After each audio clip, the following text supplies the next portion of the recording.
Говоря о колонизации, и в частности колонизации Северного Казахстана, нельзя не упомянуть об обратной стороне процесса колонизации.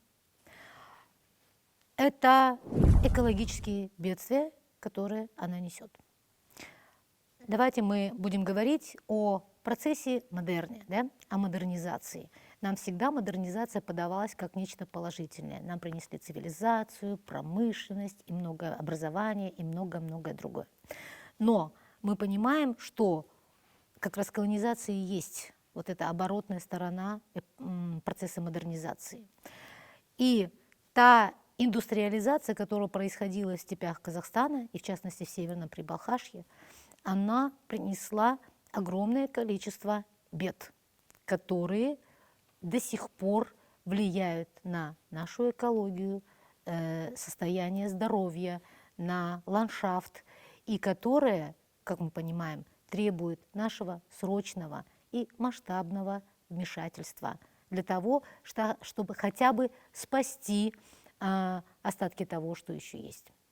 Я не буду говорить сейчас о вредных выбросах, я сделаю пару штрихов о том, каким было раньше озеро и как постепенно оно менялось. Это позволит нам понять, какие страшные, можно сказать, катастрофические перемены, какая страшная трансформация произошла с озером Балхаш за какие-то чуть более, скажем, чуть более века или за 1,5 века. Итак, озеро Балхаш – это уникальный водоем, который находится в центре Казахстана. Раньше он составлял единую систему с Алаколем, Аральем и так далее, и так далее. Озеро Балхаш давало огромное количество рыбы. Естественно, оно обеспечивало отдых путникам. В его зарослях водились стада кабанов, балхашский тигр, огромное количество видов птиц и самых редких видов птиц, и многое-многое другое. Сюда вливалось 7 рек, как раз семиречье, они вливались в Балхаш и питали его воды. Озеро красивое, уникальное, и оно единственное в мире, обладающее таким редким свойством, как разделением на соленые и пресные воды, которые между собой не смешиваются. Это очень интересно. Ну и, наконец, озеро, конечно, давало возможность кочующим здесь родам иметь защиту, получать воду, да, охотиться, скрываться в камышах и многое-многое другое. Постепенно, как раз когда начинается активный период колонизации, это последняя треть XIX века, происходят значимые перемены. В этих местах начинают охотиться на сайгаков, спиливать их рога и продавать в Китай.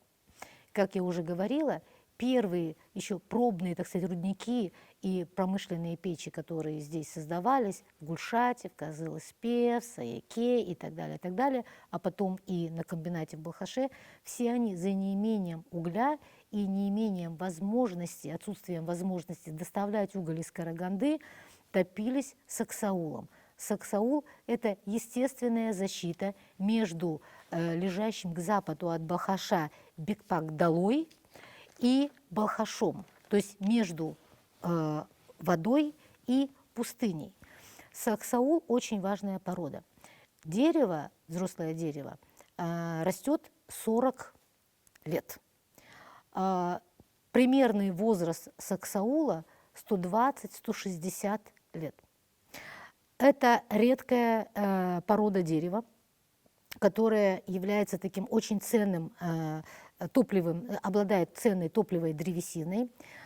Зола саксаула содержит карбонат натрия, который казахами традиционно использовался при варке мыла. Карбонат натрия. Но самая главная ценность саксаула заключалась в том, что она обладала почвозадержательным свойством. Она не давала возможность пескам наступать на озеро, пескам из пустыни наступать на озеро. И когда начинают вырубаться саксауловые леса, естественно, они открывают дорогу этим песчаным бурям, которые также вели к сокращению площади озера Балхаш. Я могу приводить примеры, конечно, о том, как было модно среди казачества, да, и переселенцев значит, выезжать на охоту, на рыбную ловлю, и охотились и на кабана, и на балхашского тигра. И надо сказать, что до середины 50-х годов на Балхаше еще водился тигр. Потом он пропал. Еще один такой пример приведу.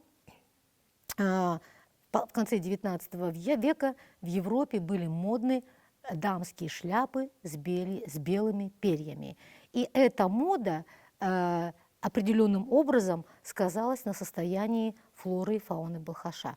Так, в конце XIX века охотники за белыми перьями оказываются на побережье Балхаша и начинают истреблять белую цаплю. Здесь водилась белая цапля.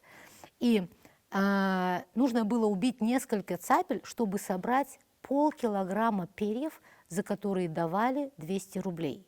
Чтобы понять ценность, да, я приведу в пример, ну, например, хороший скакун или верблюд в это время стоил примерно 40-50 рублей. Вот за полкилограмма перьев белой цапли давали 200 рублей. Но вес взрослой цапли, вес это полной птицы, всего, ну, есть там по-разному, от полукилограмма до 1,5 килограмма, если цапля крупная. Но если мы возьмем легкость перьев, да, мы понимаем, что несколько десятков белых цапель надо было убить, чтобы собрать полкилограмма вот этих дорогих белых перьев, продать, и, естественно, уже в Европу дальше его продавали за более, так сказать, высокую цену. Так постепенно это все шло с цивилизацией, с модернизацией.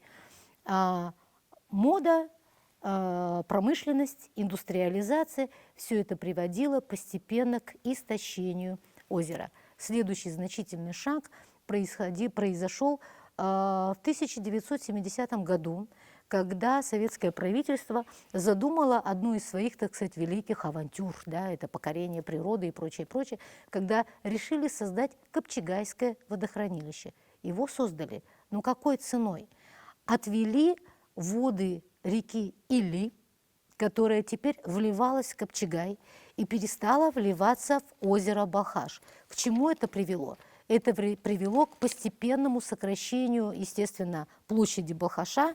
Так площадь Балхаша в этот период, после 70-го года, сократилась на 2000 квадратных километров.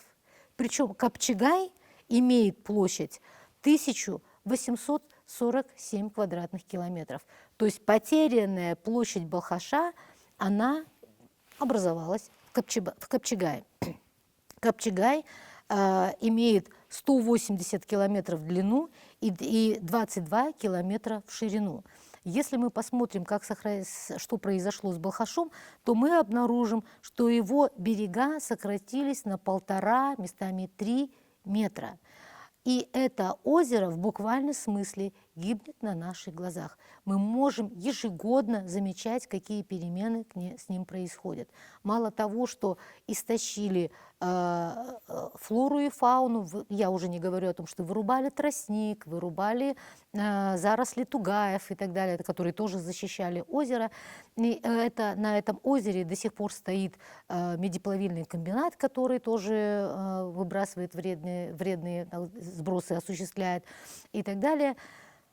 Озеро, которое еще век представляло собой по-настоящему жемчужину, наполненную, населенную, да, богатой флорой и фауной, сегодня представляет жалкое подобие себя век назад. И если мы считаем себя существами разумными, экологически грамотными, мы, люди, должны спасти Балхаш. Я не верю в то, что мы восстановим прежний Балхаш, но хотя бы остановить его деградацию, его гибель мы обязаны.